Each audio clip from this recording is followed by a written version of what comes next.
88.3 Southern FM, the sounds of the Bayside, and you're listening to Here and There with Nathan Reynolds, and the time is 1:30. And with me on the line is Nicole Goodman, a Bayside resident, also known as Alison Tinderland, the accidental dating expert and host of the award-winning podcast Dating Upside Down. Nicole, welcome to the program. Hi, Nate. Thanks for having me. My pleasure. Now, I'm going to cut all the small talk away here. We're just going to get right to the chase. Should people be hooking up right now? Well, Nate, I mean, you could have bought me a drink first. But look, the short answer is no, not in real life. But certainly virtually 100%. There couldn't be a better time to be meeting and swiping left or right, and don't stop dating. Keep going. Yeah, because, I mean, there's the physical part of it. There's some safety and ethical issues around that, isn't there?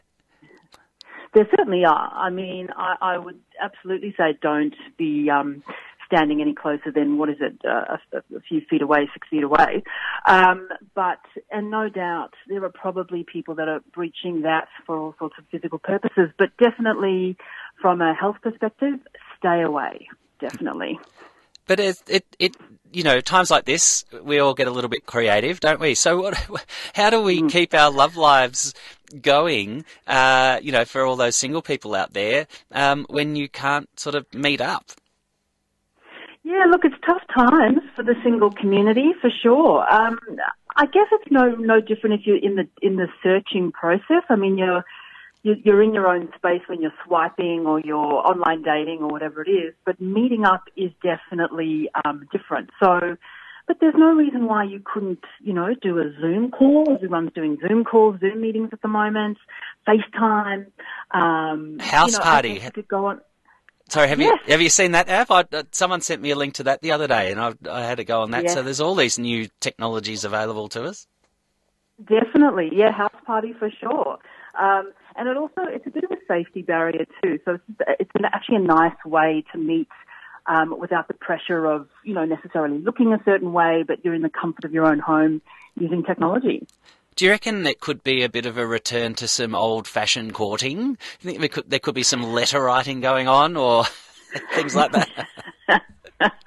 Look, I do. Isn't it funny? We're at, always it's kind of peak technology, and yet what the virus has done is almost strip all that away. It's almost not irrelevant, but we don't need to rely so much on the phones or high tech. We can go back to the old letter writing, and the idea of sitting on opposite sides of a park bench is very romantic. Just talking and hearing each other out and having a discussion. I think, in today's age, we're very quick to turn to the physical, and in many instances, it muddies the waters, I think. This is a return, perhaps, to getting to know a person from the inside, I guess. So who is this person, rather than, jumping into anything too physical too quickly. I think it's quite nice. Yeah, it reminds me of, perhaps people that might have quite a religious approach to life, and perhaps how they might go about courtship and romance. Absolutely. I mean, there are a few religions which don't obviously allow sex before marriage, even touching before marriage. And so while their courtships generally are quick, there is still maybe a 3-month, 6-month courtship process, and they literally go on walks, they sit on park benches, they discuss, they have very good conversations about values, what they're looking for in life, what they want from a partner, from children, from a family. And look, if we can return to that a little bit, I don't think it hurts. Probably couldn't hurt, you're right. People are anxious at the moment. They're looking for comfort and security. So is it a good time to be looking for love, do you think? It's an interesting time. I think what I found is, you kind of get people out of the woodwork messaging just to check in and, how are you going, and when do you want to catch up again? And I think people are definitely in a vulnerable position. They are looking for comfort. They're wanting to reach out and connect. If you think about it, Nate, it's like it's almost like flying in a plane that's destined to hit the mountain. And, not that I've been in that situation, but in that moment, your vulnerabilities come out and you turn to the person next to you who you may not know and you just reveal everything. You say you love them and you regret doing X, Y, Z and it's everything's on the table. And I feel like this is that moment for us. We're heading towards an invisible mountain. We're about to crash and everyone's feeling very emotional. Our barriers are lowered, but our emotions are heightened. We're craving connection. Also because we're locked up. We're stay at home, can't go out much, and we just wanted to reach out and be heard and emote. Yeah, I think because, you can't hide behind your busyness anymore, can you? Well, that's right. I mean, look, if you're one of the lucky ones to be able to work, to be working from home, which thank goodness I am for the moment, I can still say, listen, I'm really busy, and that would be the truth. But there are people who unfortunately have lost their jobs or who are just stuck at home with the kids or whatever it might be, and do find they have a little bit more time, perhaps. Our old excuses might not be our new excuses. Yeah, and equally, perhaps the currency of love might have changed. In people might be looking for different things in a partner right now. Yeah, I think so. I think because emotions are really high, I think we're looking to kind of be in something, whether it's long term or something confirmed, perhaps. What's going to be interesting is when we come out of all of this, and invariably the virus will get under control sooner or later. It's going to be interesting to see when these, emotional goggles come off, whether we've made the right decision in the person that we've reached out to in a time of vulnerability. Is this actually the person that I want to be with? And whether we go back to a more kind of free-flowing, seat-of-your-pants type dating as opposed to a long-haul search, I think. Yes, I heard that people are replacing their profile pictures with pictures of toilet paper.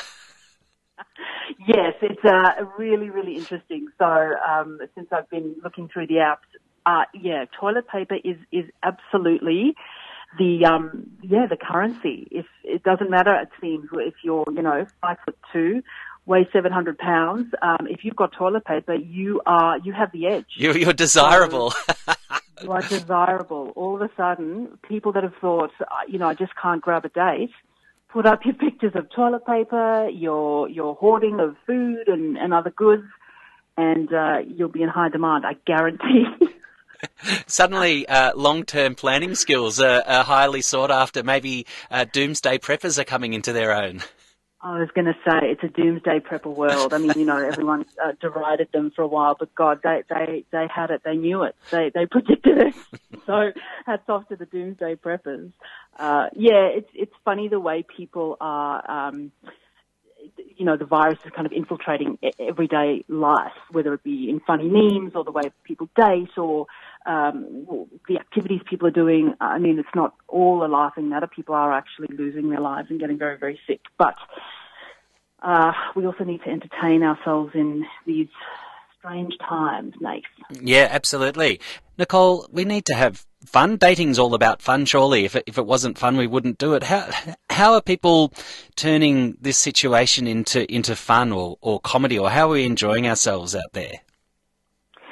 I think it is difficult to go out and have the traditional kind of fun. I think some of the conversations are interesting. Look, I think the world and dating is a microcosm of that has, you're kind of on autopilot, and what the virus has done is kind of focus us. So where you might have asked someone when you've matched, hello, how are you going? How's your day? I mean, that's super boring. Now people are, saying, are you safe? Do you have everything you need? Do you have toilet paper? Like, they're having fun with the conversation around, issues around the virus. So, people can do all sorts of things. I think, I have to say that I actually went on a very last minute random date yesterday, and he suggested going on a coffee walk, a coffee date where we walked. Now, some people would say no, don't do that, but we did keep our distance. I can guarantee you that to everyone. But those type of things are still doable. Netflix, for example, have come out with a party plug-in, so people can watch movies together. So you can still go on movie dates. People are, talking about recipe sharing, food, all sorts of things. I think we're also lonely intrinsically during this time. We're not seeing our friends as much. We're not seeing people, perhaps family, as much. So it's bringing out, I think, a more relaxed style of conversation, and I think it is making things a little bit funny. It's providing a little bit of levity, I think, as well. Well, there's an instant icebreaker there, isn't there? But you raise a good point about, people who, might be single and living on their own. It is a lonely time, isn't it? It's a really lonely time. And it's funny, I'm very much someone that, enjoys my own time. I'm a bit of a homebody and I like it. But today in particular, I just thought, gosh, I really just want to reach out and talk to someone and see someone, and that's saying a lot for me, but it's tough. It's not easy. I mean, it's not World War II, but this is a really challenging time for people who are used to having the freedom to go and move around as we choose. It's not easy. Yeah, and you are coming up with Series 2 of Dating Upside Down at some point? Yes. That has been my personal challenge, not for lack of dates, but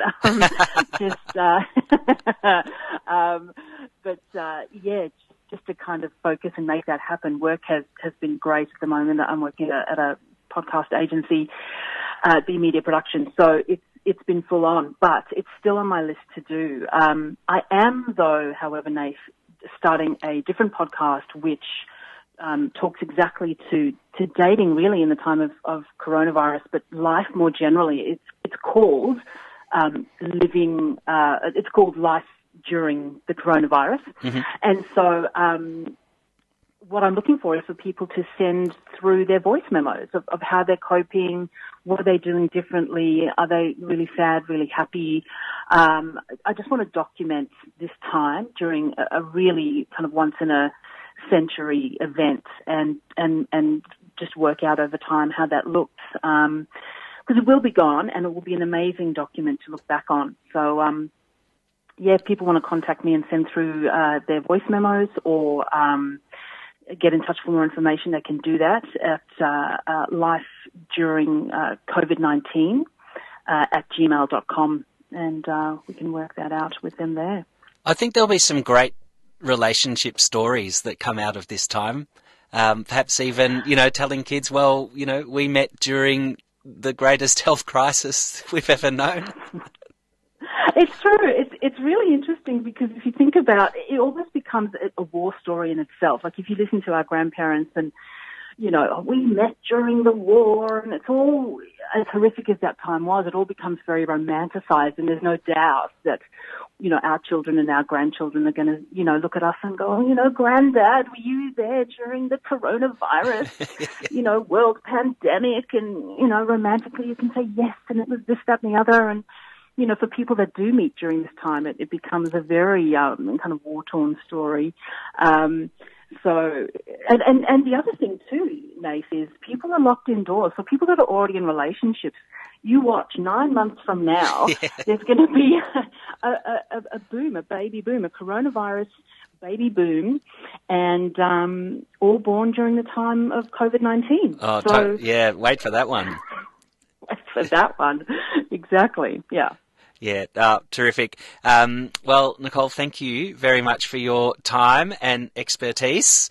My pleasure. I guess, have fun and stay safe out there. And, good luck with all of this, work that you're doing. It's great to see, some parts of the economy doing really well while, others aren't. So, keep up the good work. Thank you so much, Nate. I appreciate it. And yeah, just for everyone, my message would be don't stop dating. Definitely still keep communicating, still connecting, but be safe, be smart. And, you never know what kind of amazing people you can meet during this time. You might even find a new dance partner for Leo's Sayers, You Make Me Feel Like Dancing. You might just.